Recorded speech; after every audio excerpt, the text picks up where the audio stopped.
Como interpretar a Bíblia corretamente? Como interpretar a Bíblia corretamente? A gente tem falado aqui sobre várias figuras de linguagem e hoje eu quero trazer mais duas delas. Nós já estamos nos aproximando do final dessa abordagem, as figuras de linguagem. Depois, então, nós passaremos a falar sobre outros aspectos da interpretação bíblica. Mas hoje eu quero me concentrar em duas, uma das quais é uma das figuras mais utilizadas na Bíblia. Esta é a parábola. O que é uma parábola? A parábola é uma lição moral ou espiritual que se dá para mostrar uma verdade. É também uma analogia com a vida comum. Preste atenção. Ela é uma lição moral ou espiritual que se dá para mostrar uma verdade. Talvez a parábola mais conhecida de todas seja a parábola do filho pródigo, que se encontra em Lucas capítulo 15, versículos 11 a 32.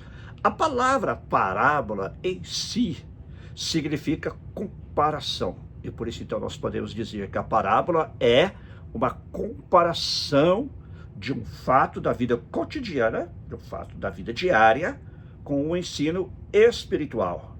Jesus utilizou bastante este gênero. Grande parte dos ensinos de Jesus, dos evangelhos, foi dado através de parábolas, através dessas comparações, dessas lições espirituais, que eram dadas através dessas histórias que Jesus contava, ok? Agora, temos que tomar muito cuidado ao interpretar parábolas, porque, em primeiro lugar, é importante saber como interpretar uma parábola, porque, geralmente, a parábola tem uma só verdade central. Por exemplo, a parábola do bom samaritano. Há uma verdade central. Jesus está procurando ensinar quem é o nosso próximo. É claro que há algumas outras parábolas que contêm mais de uma verdade, mas isto é uma exceção e não a regra. Nós poderíamos talvez incluir aí a parábola dos solos, né? Que Jesus fala sobre diferentes tipos de solo. Ele compara os solos com os corações que recebem a palavra de Deus. Alguns ouvem, mas não, na verdade, a palavra não entra no seu coração. Outros se deixam levar pelas preocupações do mundo. Outros o diabo leva. E outros são aqueles corações que são comparados a um solo fértil, que a semente do evangelho cai, a palavra de Deus cai ali e produz frutos a 30, 60 e 100 por um. Mas, geralmente, uma parábola só tem uma verdade central. Então a gente tem que tomar cuidado para não querer interpretar cada detalhe da parábola, ok? Segundo lugar, a parábola serve para ilustrar uma doutrina e não para produzi-la. Isso é muito importante, porque às vezes há pessoas que ensinam doutrinas a partir de uma parábola. Tá?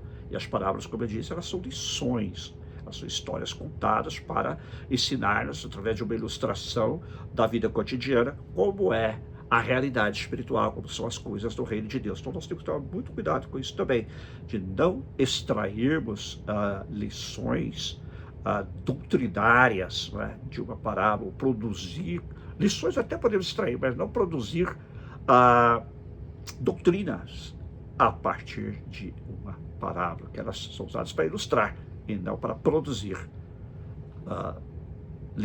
doutrinas. Espero que isso tenha ficado claro. Terceiro, que sendo uma verdade, sendo que a parábola tem uma verdade central, deve-se buscar este traço geral da parábola e não perder-se nos pequenos detalhes. Houve, por exemplo, na Idade Média, e ainda hoje, gente que faz isso, pega a parábola do bom samaritano, por exemplo, e a destrincha, por assim dizer, querendo que cada detalhe da parábola signifique algo, quando na verdade não é assim. O que eu quero dizer com isto é que, vou dar um exemplo de algumas interpretações da parábola do bom samaritano, você vai entender melhor.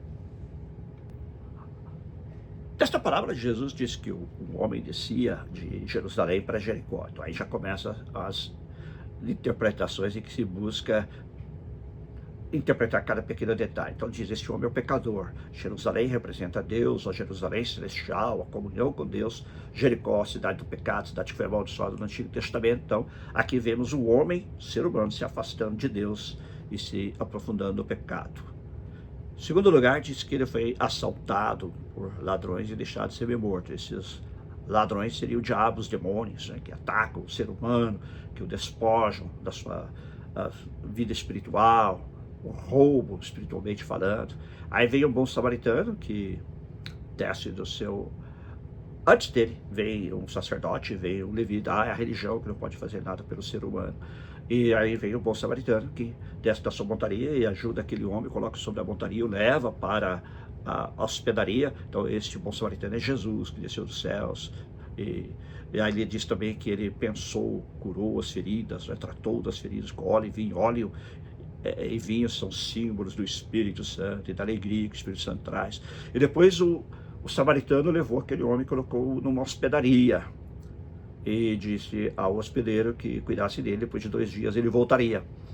Ele pagaria o que ele tivesse gasto, né, com aquele homem ferido. Então alguns dizem, a hospedaria é a igreja.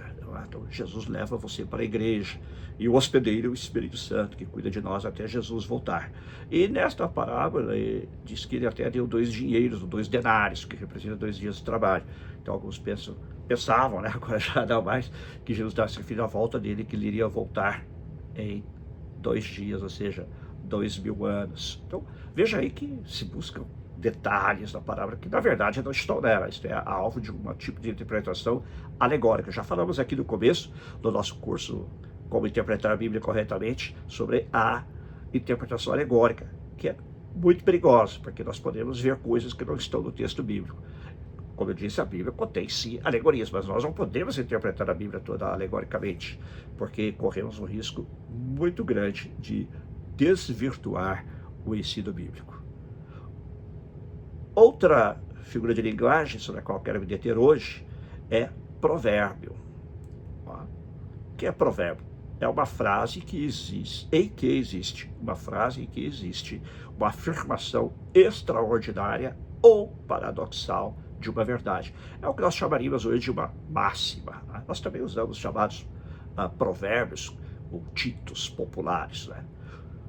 Evidentemente, o livro de provérbios da Bíblia contém muitos provérbios, mas também os achamos em muitos outros lugares da Bíblia. Vou dar alguns exemplos de provérbios que se encontram na Bíblia, mas não que estão no livro de provérbios. Tá? Vamos, por exemplo, a Lucas, capítulo 4, versículo 23. Se você tem aí a Bíblia aberta, vá comigo em Lucas, capítulo 4, versículo 23. Que eu separei aqui para nós lermos juntos. Aqui é o próprio Senhor Jesus que está se referindo a um provérbio. Neste caso era um dito popular dos seus dias. Disse assim: então Jesus disse, sem dúvida vocês citarão para mim o provérbio, médico, cure-se a si mesmo. Médico, cure-se a si mesmo. Então Jesus está usando o provérbio que era popular. Vocês vão citar este provérbio para mim. E o outro provérbio para o qual eu quero chamar a sua atenção se encontra em 2 Pedro, capítulo 2, versículo 22. 2 Pedro 2, versículo 22. Diz assim o apóstolo Pedro, com eles, está falando de pessoas que haviam se afastado, haviam se desviado do evangelho. Com eles aconteceu o que diz certo provérbio muito verdadeiro. Então ele não está inventando provérbio, está usando um provérbio que já existia. Com eles aconteceu o que diz certo provérbio muito verdadeiro. O cão volta ao seu próprio vômito e a porca lavada volta a rolar na lama. Então veja aqui o uso de provérbios populares pelos autores bíblicos, inclusive pelo próprio Jesus. Não é?